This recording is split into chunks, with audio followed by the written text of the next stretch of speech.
I'm just a beast of them boards, you know. So, you know, I don't really think nobody can mess with me in the paint when it comes to that.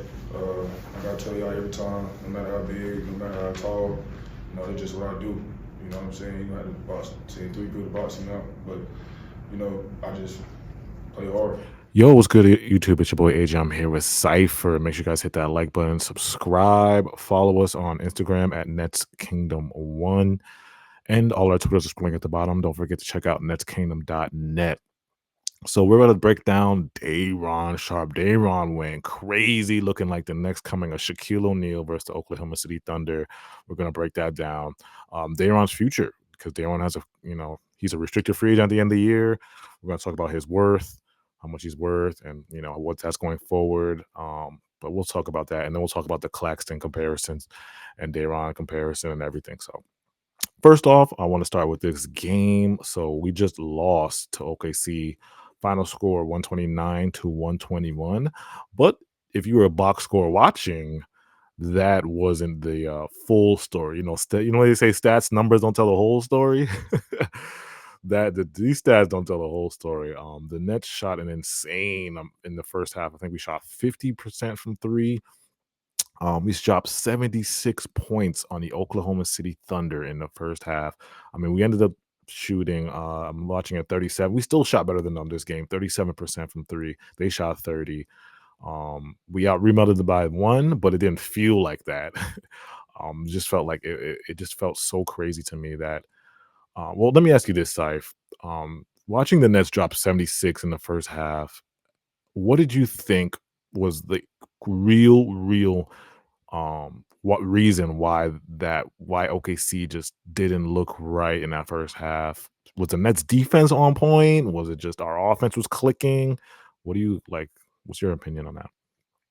Oh, a combination of a ton of things. I Mhm. mean, okay, so offensively, the motion offense that the Nets run, where they run a ton of off-ball screen actions to get open shooters. Yeah, I mean, tonight, I mean, throughout the whole season, like they've done a phenomenal job at generating open looks, yeah, but they haven't been able to capitalize as of late. yeah, Tonight, they were capitalizing, especially in the first half, yeah. dropping 76 on the best defense in the NBA. They shot 15 of 30 from three in the first half. Insane, insane. Phenomenal. Yeah, And that's why they had a huge lead. And OKC, defensively, like we were blitzing SGA. Like we game planned as if this was a playoff game. Like we yeah, blitzed SGA every time he got the ball in the half court. The only time he was able to score was in transition, yeah. and they would pass the ball out. SGA, very good passer, Mhm. and OKC just was not hitting their threes. That's their kryptonite. They shot 6 of 22 from three at halftime, 27%. Mhm. And eventually, they started to heat up a little bit. Yeah. Jelly Wums showed life in the fourth quarter. SGA started to take over. Aaron Wiggins was just creating off the dribble. He was huge in this game. But, this Nets team, they try so hard. Oh my god, bro! And I was looking on Twitter, and people were like, "These guys are so tryhards. They're playing like it's Game 7." I don't think OKC was expecting the Nets team to be so. And this is big credit for, you got to give our flowers to Jody Fernandez.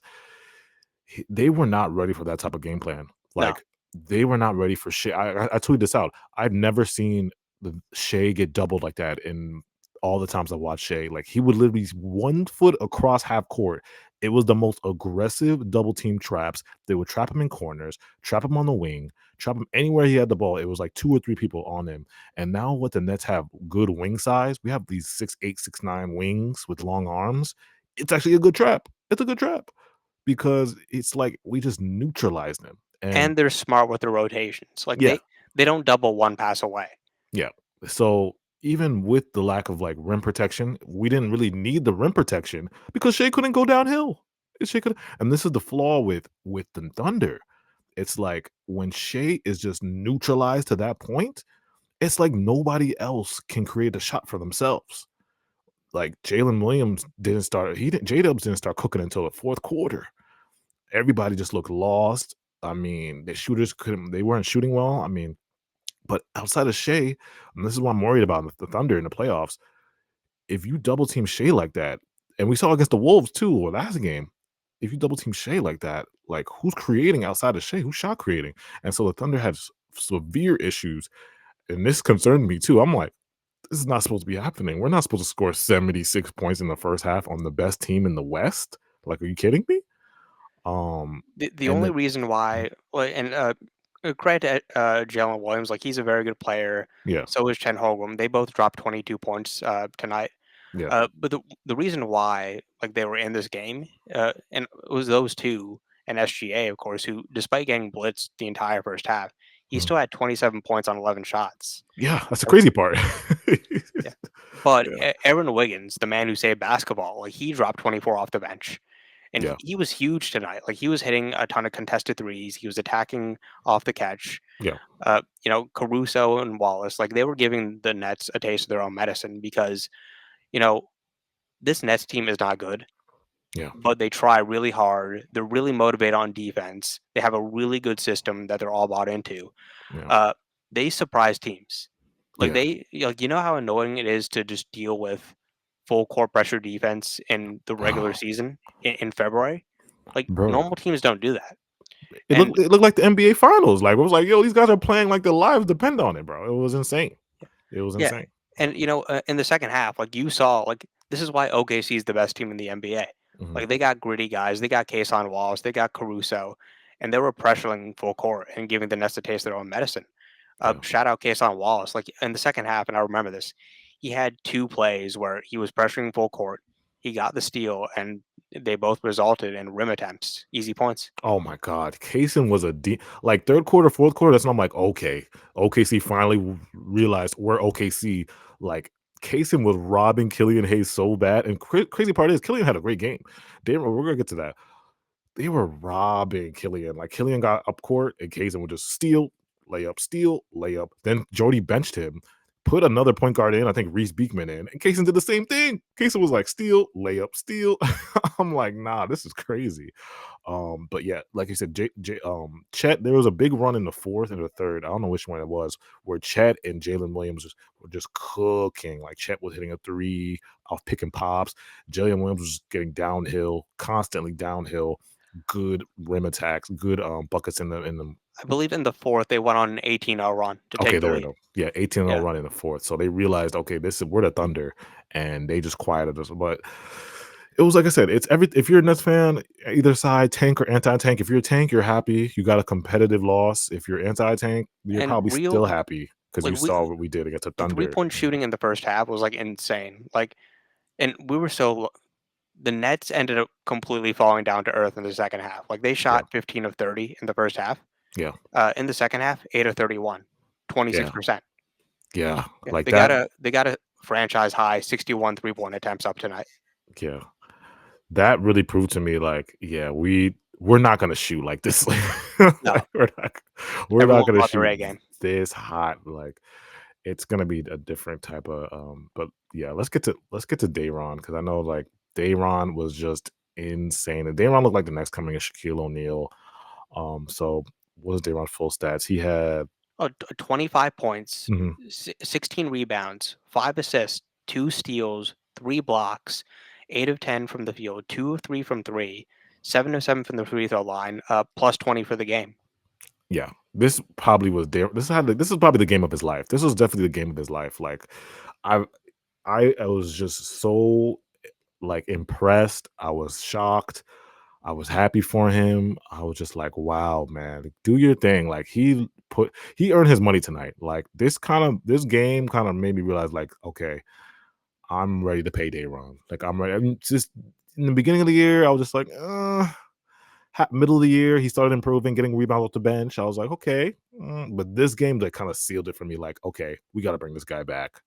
But yeah, he's just the rebound. We know he's a gifted rebounder, but to just put Isaiah Hartenstein and Chet in their places, like, make them look like they're little soft rookies.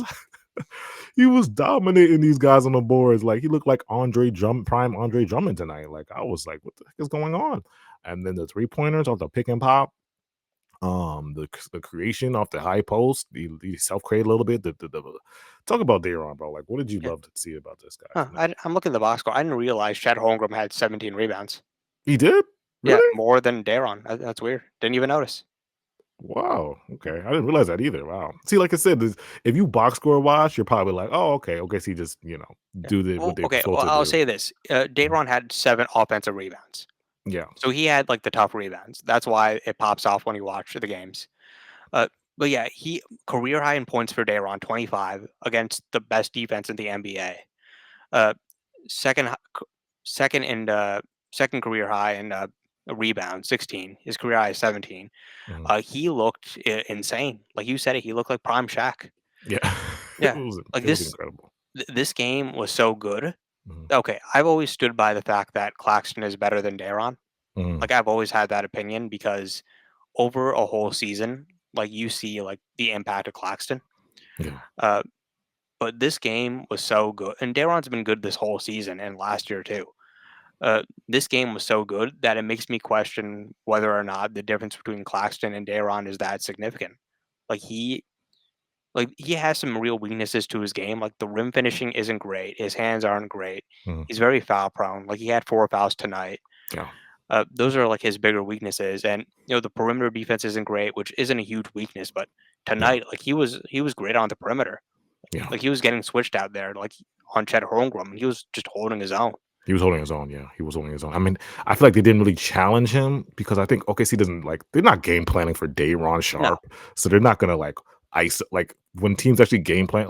I was talking to Rage about this. Like most of these NBA teams do not game plan for us. no. They just come in here and just think we're gonna walk all over the nets. Like who cares about Day'Ron? Who cares I- about Clax? I- Who cares about CJ? if you're Well, they care about CJ, SGA, but everybody else they're like, yeah, if you're SGA Mark Daigneault, you're looking at the net starting lineup, and we're starting Killian Hayes. yeah. You So think they have you think they have a game plan for Killian Hayes? these guys don't game plan for us, so that's why they just look so shocked. But yeah, credit to Day'Ron. Like he this is the game of his life. He really was insane tonight. And now let's talk about going forward too. And yeah, Something that I would really want to shout out Day'Ron for, and mhm, this is something I wish Claxton would do more, is the mhm. fake dribble handoffs and attack the rim. Yeah, Like he did it tonight. He did it 3 or 4 times. He's done it more than Claxton has this whole season, yeah, and they weren't ready for it. Like he would fake the handoff, attack the rim, and either he would get a dunk or he would draw the foul and get free throws. yeah. Because that's what like we're gonna get to the comparison with Day'Ron and Clax. Like for me, I love how they both like you texted it to me before. They complement each other's weaknesses. Like Clax is not a good like he's an okay rebounder, but he's not Day'Ron rebounding wise. Like Day'Ron is clear the best rebound on the team. Might be one of That the best rebounders in the yeah, NBA. might be best rebounders in the NBA to be honest. And then with Clax too, it's like there's moments where Clax it's just too spacey with his aggressiveness. Yeah, Like we know he can dribble. We've seen Clax go full court and dribble. Like he has good, great, like he has decent handle for a big. Like I've seen Clax cross over guys. I've seen Clax get to the rim on guys, but he just doesn't aggressive. He's not really aggressive all the time. Like Day'Ron when he comes in, he's aggressive 100% of the time. He's shooting the threes if he's open. He's gonna take you if you're lacking on him. Like he's most of the they're times he's more aggressive than Clax. they're both rim running bigs, and Mhm, Claxton's a much better rim runner. Like his mhm. at rim efficiency is way better. He's a better lob catcher. Yeah, Claxton has that over Day'Ron, 100%. yeah, But Day'Ron could do that too. mhm, Not as good, but he could do it. yeah, And he's more likely to just attack the rim and try to create his own advantage. And yes, that's something Claxton just hasn't had in his game for a very long time. yeah. It's like Claxton just shows us too many games where it's like flashes of that, like what he does against Embiid, and then the next game he'll just be. He looks like he can't even. He'll be in the space. Like he'll get the ball and just stand there or wait for somebody to get it. Like no, dribble, fake handoff, and go to the rim if nobody's open. He'll just wait for somebody to get it. You know what I'm saying? So, Yeah. That's on offense. mhm, Defensively, so in the interior, they're both Day'Ron's better. Like mhm. he's a little bit better as like a 'Cause of his post. size. Yeah, Yes, because of his mhm, physical strength as like a yeah, post paint defender. yeah, The rim protection I'll give to Claxton because he's a better shot blocker. yeah, And the switchable on the perimeter, Claxton is better. yeah, But Day'Ron's like interior defense, like he's a solid rim protector in his own right, and mhm, his mobility and foot speed has gotten better. Like he's not terrible on the perimeter or on the switch anymore. yeah, Like they both have good physical strengths. They yeah, both have advantages. They both have weaknesses. As I yeah, said, Day'Ron's fouls, his turnovers, Mhm. Claxton, his lack of aggression on offense, and his rebounding. Yeah. I In the think shooting, you could argue Clax doesn't really shoot as much as like Day'Ron takes threes. Like Day'Ron's not afraid to shoot. I don't trust the three. I don't. Yeah. Most of his attempts are open. He barely takes any. I'm not counting the 3-point shooting Because tonight. tonight everybody's gonna be like, "Oh, Day'Ron's a shooter," but I'm like, Well, hold something that on. he does have, something Yeah. Day'Ron does have over Claxton, free Mhm. throw shooting. Oh yes, Day'Ron's a great free throw. Yeah. Yeah, He's a good better free free throw throw shooter shooter. for a big. Yeah. More likely to draw contact. Yeah. So that's something he does have over him. Uh, I as a start, they're both very good. Like I'd Mhm. really like to see a scenario where Day'Ron starts like 10, 15 games in a row, and we get a good sample size on him. Yeah. We're probably not going to get that, but I don't know. I'm seeing a ton of people on the timeline say, "Oh, get rid of Claxton. Day'Ron's our starter," and I understand that take because Day'Ron has looked phenomenal. But Yeah. I don't. You don't have to. You don't have to get rid of Claxton. Yeah. Like you can keep And them both. let me comment on that too, because I was talking to Rage about this, and I'm like, the thing with Nets Twitter, like they try to pigeonhole you into like, yo, you just gotta have one center. Like, no, that's not the point of team building. Like team building, and this is why you go when you get to the playoffs, right? Guys are gonna get exposed. Teams are actually gonna game plan for us and expose their weaknesses. So you're gonna want versatile lineups. All right. So if you're gonna have sometimes you're gonna be in the playoffs and Day'Ron's gonna start because he's bigger. There's a better matchup. He can rebound for some teams. Some games, Day'Ron's going to get exposed because there's a perimeter team that's speedy and he can't switch on the perimeter. You're going to need Clax. Other games, it's like you're going to need a different type of big. So it's like the point of team building and building your roster is being versatile with your lineups. So you can't just have one center and then the rest to be just wings and then you have a point guard. No, you got to have versatile lineups. The Dallas Mavericks went to the finals with Lively and Gafford. Yeah, and then these double big lineups that we're seeing in the NBA now: Gafford, Lively, AD, Isaiah Hartenstein, Chad, Naz Reid, Rudy Gobert. Like there's teams with multiple bigs, so it's like Mobley, Allen. Like you Mobley, need Allen. in the Yeah, modern NBA. Like you need, and they're both like good passers in the short roll. yeah. So So this, yeah, you could have like multiple bigs on the team. mhm. Starter, bench, whatever, and like those two, they're good enough to be the centers on a contending team. Yeah, Like they're both very good. I 1000% agree. It's like they just like Nets Twitter just tries to pigeonhole you. Like we got to have either or. Oh, we have Clax, you got to trade Day'Ron. If you have Day'Ron, you got to trade Clax. Like no, we can pay them both. We have the cap space. We have the cap space. We're gonna get into Day'Ron's contract, and then I'm gonna finish up. But it's like, yeah, multiple bigs in this NBA is good for us. If we have two good bigs, you keep them. You know what I'm saying? We can, and at the same time, we can still draft a big. And in my opinion, I would draft a tall power forward that could do all three: shoot, rebound, and play defense, switch, rim protect. He's basically Day'Ron. He's basically a good power forward. Does what Clowney does, but at a better how'd you say it, better build athletically. He can do more than just shoot threes. You know what I'm saying? I would still draft the power forward, in my opinion. So it's like people just try to pigeonhole you, trade this guy, trade this guy. It's like, no, we could keep both. Oh, I don't understand why Nets fans try to like divide it. Like, I don't really understand it. But we're going into the next Day'Ron restricted free agent at the end of the year. What is Day'Ron's worth before we get out of here? What do you think Day'Ron is worth on the open market? Now, Day'Ron has two options, right? He could, let's say the Nets lowball him and he doesn't want to take the contract, what they offer. He can accept, he can do what Trendon Watford did. Do your qualifying offer, get your $5 million for like 1 year, and then you're unrestricted free agent the next year and be like, okay, I'm gonna test myself in the market. I'm gonna bet on myself. Or he could just another team, let's say another team out there in the NBA could offer him an MLE. And these MLEs are what, 7, 5, 12. Offer him an MLE and the Nets could match. The Nets could either not match and let him go or match, but I think the Nets are obviously gonna match. And then the third option is just take the contract that he's given. So what do you think Day'Ron's like value is? Let me ask you, Sype, because like how much million a year do you think Day'Ron is? I know Nas, well, if you think of the backup centers in the NBA, I guess the status quo, like the highest would be Nas, and Nas is getting what, I think he's getting 12, 14 around there. I gotta look up Nas's contract, but he's getting around 12 to 14 million. I think if I had to pay Day'Ron, I'm thinking at least 5 to 10 range. but I'm thinking 5 to 9 million a year, 5 to 10 million. Like I think that's my range. I was talking to Rage about it, but what do you think? You think that's a good market for him? Like if he's going to ask for a re-sign, and how long would you want the contract to be with Day'Ron? Yeah, I mean, I'm glad you brought up the money. And look, this Mhm. goes back to having both Claxton and Day'Ron. Yeah, Uh, like the backup center market isn't like expensive.